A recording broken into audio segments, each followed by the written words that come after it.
John Riel Casimero igaganti si Nonito Donaire. Casimero at Luis Neri hindi lang sa ring matutuos.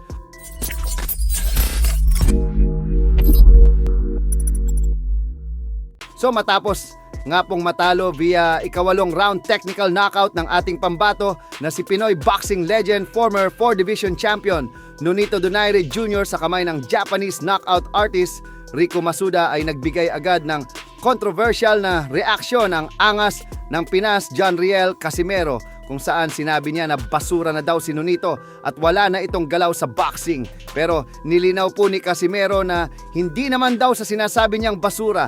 Alam naman daw natin na may history na daw si Donaire sa boxing. Pero ngayon, sa galaw daw na pinakita nito ay wala na daw ang boxing sa karera niya. Ano pa daw ba ang papatunayan niya? May napatunayan na daw ito. Delikado pa daw siya mandisgrasya sa ginagawa niya kung ipagpapatuloy pa ang pagbaboxing. Dagdag pa ni Casimero, pag siya daw yung ganyan na wala na sa boxing, wala na daw siyang dapat patunayan pa. Ika pa nga po ni Casimero, may pera na tayo, i-enjoy na lang natin ang buhay. At kamakailan lang ay sinabi ng angas na siya na umano ang bahala para bumawi kay Donaire sa pagkabigo nitong mauwi ang tagumpay sa Pilipinas. Ipaghihiganti niya umano si Nonito. Paliwanag ni Casimero na bagamat nataluman umano si Donaire ay babawi na lang daw tayo sa laban niya kontra sa Mexican former 2 division champion Luis Neri sa susunod na buwan. Sa madaling salita po ay sinigurado na ni Casimero ang tagumpay sa laban niya.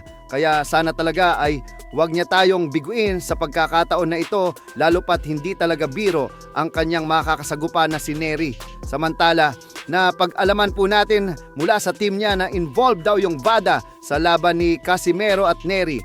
Gusto daw kasi ng promoter na si Koki Kameda na malinis daw ang kanyang mga fighters. Kaya sa laban ng Casimero at Neri, involved daw dyan yung VADA. So pagdating kay Casimero, hindi pa naman ito nagpo-positibo sa drug test.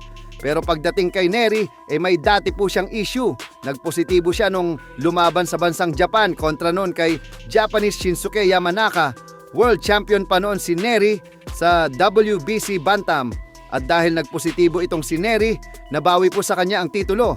Tapos naban pa po siya sa bansang Japan. Samantala, hindi lang sa sagupaan sa ring ang dapat nating abangan sa dalawa.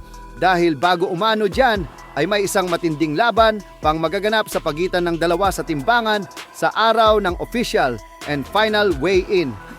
Marami kasi ang nag-aalala kung makukuha ba ni Casimero at Neri ang tamang timbang na 122 pound limit ng super bantam weight division dahil hindi na bago sa dalawang kampo ang magkaroon ng problema sa timbangan.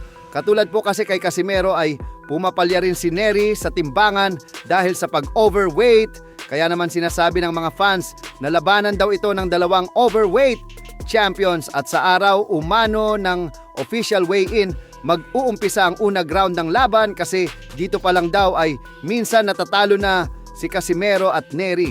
Pareho silang nawala ng world title belt dahil sa pagkabigong makuha ng tamang timbang sa mga dapat na world title defense nila sa nakaraan. Kaya weigh-in pa lang ay kaabang-abang na talaga.